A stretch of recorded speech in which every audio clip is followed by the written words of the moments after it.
A very good afternoon to all those present here today.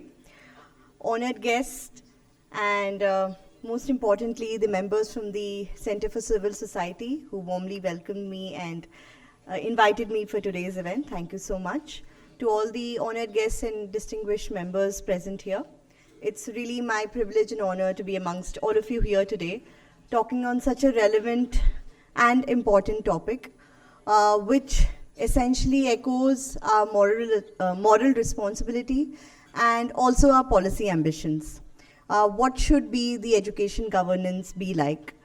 While I was thinking about the topic, it kind of made me realize that what is really governance in schools and what is really governance in the school education sector to be about. The first thing and the most important aspect would be that are we giving the right amount of autonomy to our principals to lead? Second thing would be, are we giving our teachers the space to innovate and the support that they require? The third thing would be, are we enhancing community engagement in our schools through parental support? Is parent even the right stakeholder in the class or not? And are principals and teachers inviting them for their suggestions or not? The other would be, are we taking the right data or not? And are we using the data or not?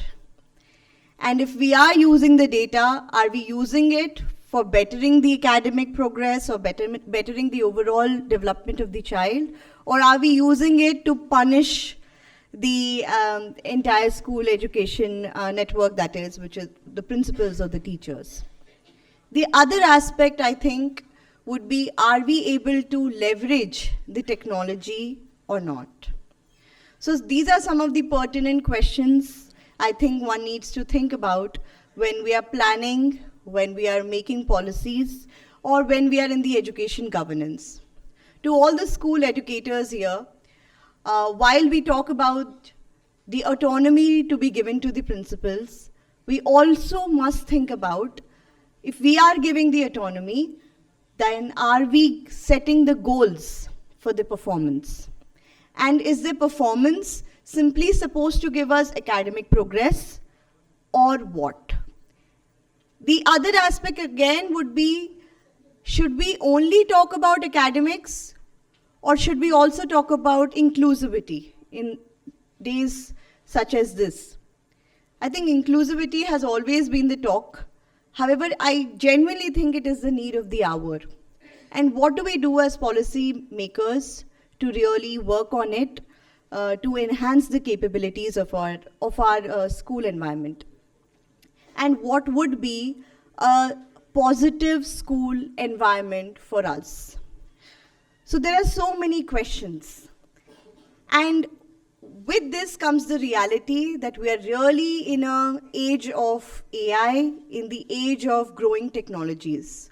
Most of us here today are probably from the Gen X and the Gen Y. Yet, we have to be responsible for teaching the Gen Z, the Gen Alpha, and the Gen Beta. So so much has changed in the sector of education.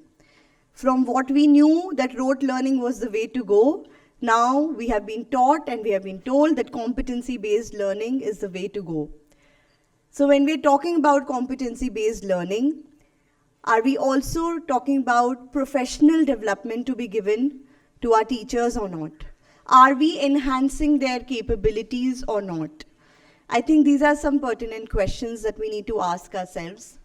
And it is a tremendous occasion to be amongst all of you, because I'm sure with the panel discussions that have been going on, so much has been talked about on what we can do and what we can work upon. And it is essential that when we plan, we understand that all the stakeholders are to be heard. And when we talk about equitable opportunities that a child must get, again, there are many questions that pop up. Are we talking about the urban and the rural divide that we need to cater to? Or are we talking about the haves and the have-nots to be given the equal opportunities? Or are we talking about the children with disabilities and the children without disabilities? Or what exactly are we talking about? So there are so many different domains, there are so many different layers that one needs to think about while planning these aspects. And one thing I feel that critically we really need to work upon is capturing the right data and also simplifying the administrative processes, not taking the data again and again because it leads to a lot of administrative burden on the teachers and the principals. And once we take the data, using it in the right way to plan it. So when we talk about equal opportunities that are to be provided to our students, we also should see that are we able to give the targeted support that a child requires. Suppose they are a have-not, or suppose they're not able to get the enough resources to do so. And again, another important question lies, what are the resources that we must equip our schools with? What is the right infrastructure, or what is the right soft resource, or the hard infrastructure that we need to provide to the schools to grow? Some people may say that it is all about the right technology that you provide.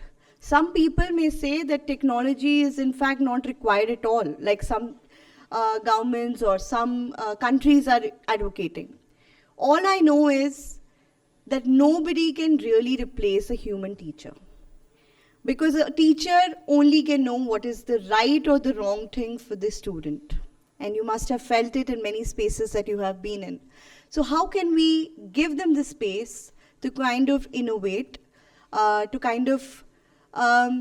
innovate yet give us the results, and also ensure in the professional development from time to time? So these are some of the points that I felt that should be the point of discussion in our panel discussions that are also to come up. And a very pertinent way would be, and one of the most important things that I think we are leaning from, say, last 50 years or so, and to now with coming of the new NEP, is the pedagogy part. And which essentially was never given so much thought about, that of course a teacher is there, he or she will know how to teach. But we have seen that in a class of say 40, there are students with different learning capabilities. And with different capabilities, how is a teacher supposed to be equipped with the limited time that they have, say a 35-minute period or a 45-minute period, to equip their students with the same light, to look at all of them with the limited space that they can cover. So it's, I think, the perfect space to grow and to go forward from today would be if all the stakeholders are able to brainstorm about it and are able to contribute equally in the child's growth, whether it is a parent, whether it is a teacher, whether it is a principal, or whether as a person who is in the governance of it. So all need to really come together and to discuss, okay, this is what I want for my child. And while doing so, also prioritizing the mental health of the child and trying to give the access to mentoring, to counseling of a child, because the child needs to know what are the different plethora of opportunities awaiting them. They need to be made informed, they need to be informed about it, and they also need to be counseled where they feel stress or there's a lot of impatience. Because as you know, you're all dealing with students who are in their pre-teens and during their teenage years, where they undergo a lot of physical changes, a lot of mental changes. So how does one equip ourselves? Do we only stress upon mental health? Do we only stress upon the the counseling part of the student? Do we only stress upon the co-curricular activities? Do we only stress about the academic orientation of the child, or do we take the best practices from all and we're able to give a holistic kind of a school experience to the child?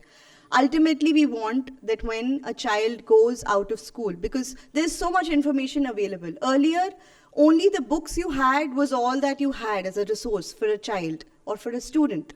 You did not know anything beyond the textbooks that you had. But now, with just one click, you will be able to find much more than what is really available in your textbook.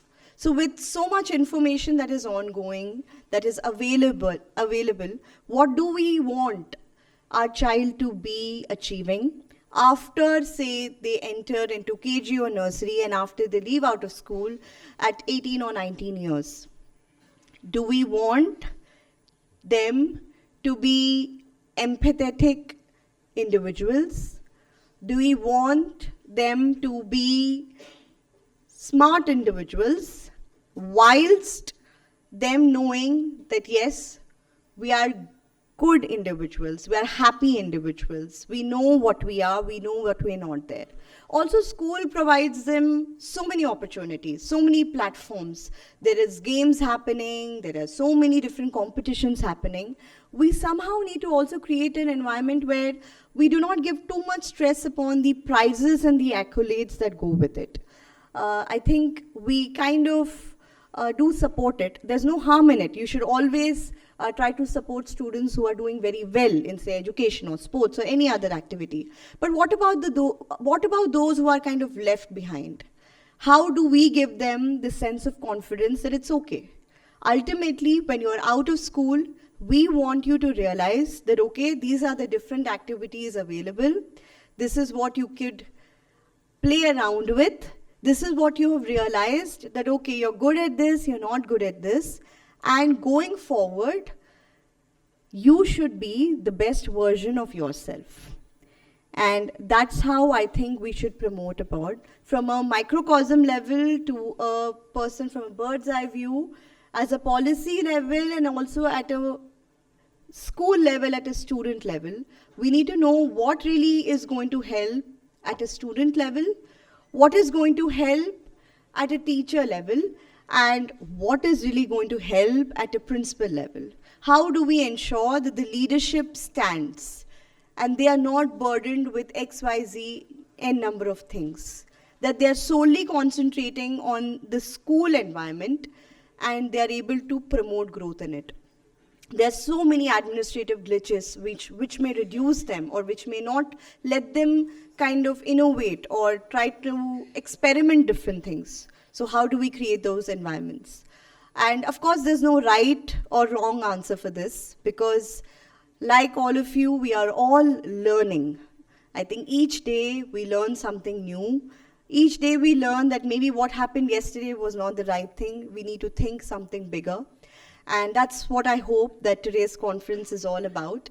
And it's really a pleasure to be amongst all of you. I hope that we are all able to create an environment where there are equal yet targeted support opportunities granted to all our students. And we are talking about professional development for our teachers, and we are also stressing upon the community engagement of how a parent, they should just not drop their students or kids off to school and forget about them. They should be active stakeholders, because the kids are spending more than 50% of the time at homes. So what are they doing at home? How they can be enriched? So I hope that we're able to concentrate upon all these things. And whilst going forward, of course, the Directorate of Education is always with the Center for Civil Society, and we hope that we are able to collaborate on such topics in the days to come, and we're able to have more meaningful discussions, and we're able to come out with plausible best options and best scenarios, and of course, some case studies which will help us better understand the situations and help us better plan for the future and for our child's future. Thank you. Thank you so much for having me here. Thank you.